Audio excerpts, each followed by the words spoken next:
A couple of days ago, I made a new warrior. I named it Battle Banger, of course, as all my hardcore characters are called Banger or something. I wanted to play hardcore, and I wanted to go fast. I enjoy the speed and the danger associated with sitting home in front of my computer. Now, if you want to go fast as a warrior, you start by killing a couple of mobs until you can afford Battle Shout. Some classes have abilities already at level 1, you just need some copper coins to train them.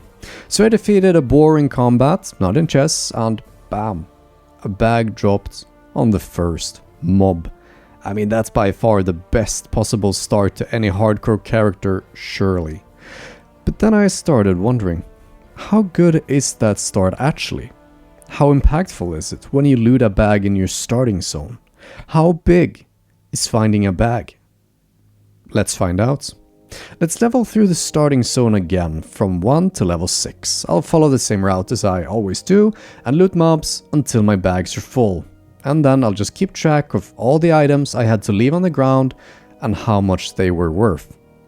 I know that you could technically throw out cheaper items and pick up the more expensive ones, or that you could run back and sell as soon as your bags are full, but honestly, who does that? I mean, I only have to click a single button and an add-on will automatically throw out the cheapest item for me, but I don't even click that button, and I sure as heck don't run back and sell. But hey, if you are the single player in all of WoW's history that does these things, good for you. I mean, you didn't even need the bags, clearly.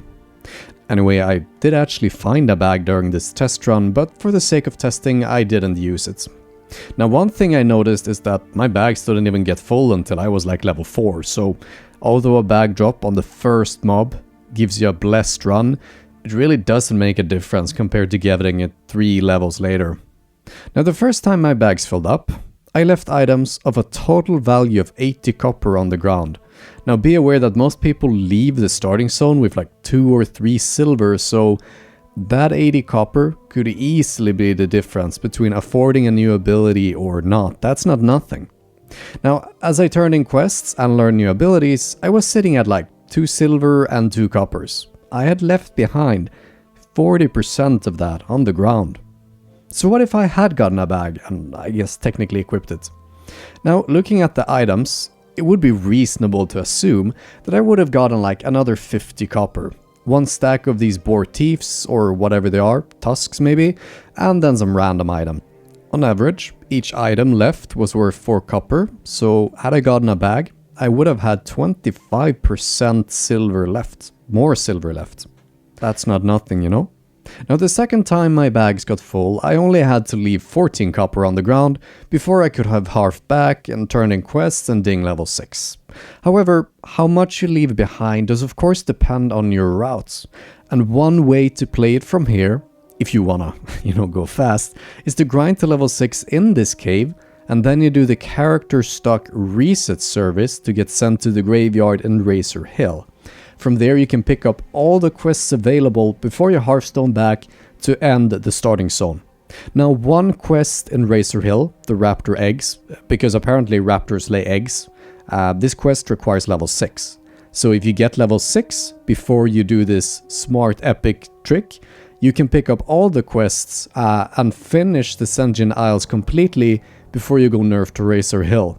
Otherwise you would have had to run back once you reach Razor Hill, later than level 6, so you could get this last quest. So that's a pretty smart thing. So what happens then if I grind the last couple of bars and hit level 6 in the cave? Well, in that case, I'll leave a total of 99 copper on the ground.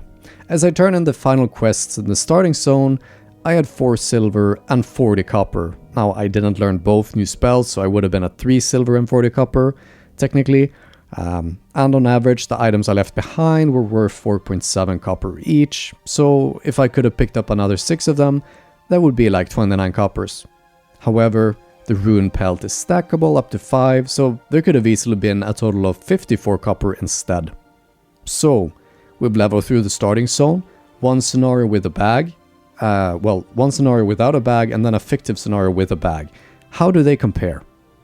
Without a bag, I had finished the starting zone with a total of 3 silver and 50 copper, assuming I learned all spells. And for most classes you kinda wanna do that.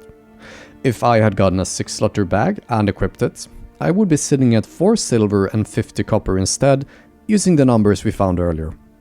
So a single bag drop would mean almost 30% more gold left, like a third more.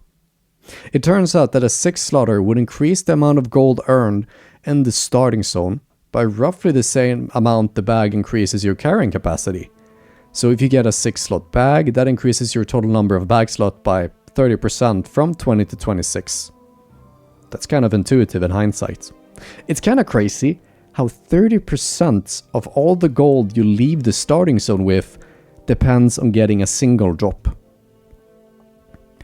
Getting a bag in the first few levels, that not only increases the amount of gold you make in the starting zone, but it's gonna continue to snowball. It means you can buy more bags earlier or better weapons sooner, which in turn will increase your speed and how much you earn and how fast you level. And there you have the ball getting bigger and bigger. So maybe a single bag at level 3 could allow you to afford your mount a level earlier in the end. The snowball gets bigger. It would be really interesting to test this out, but there is also so much randomness involved that could easily sketch things in either way. And also, if you actually tested it, that would take 100 hours. So I'm not gonna do that. Anyway, in the end, the bag would have made a difference of 30%. So whenever you get a bag, in the first few levels, you have good reason to feel great. You have good reason to feel great about yourself. I see you. I see you struggling. I see you reaching towards the higher good. You're putting in that effort. Even when things aren't going your way, you still struggle against the tide and against the wind, going uphill. And although you take a few days off, you still get back on it. You get back to your feet. You deserve good because you are valuable. Anyway, this was all from me for now. Make sure to like and subscribe and all of that, and I'll be back soon with another video. And until then, see ya.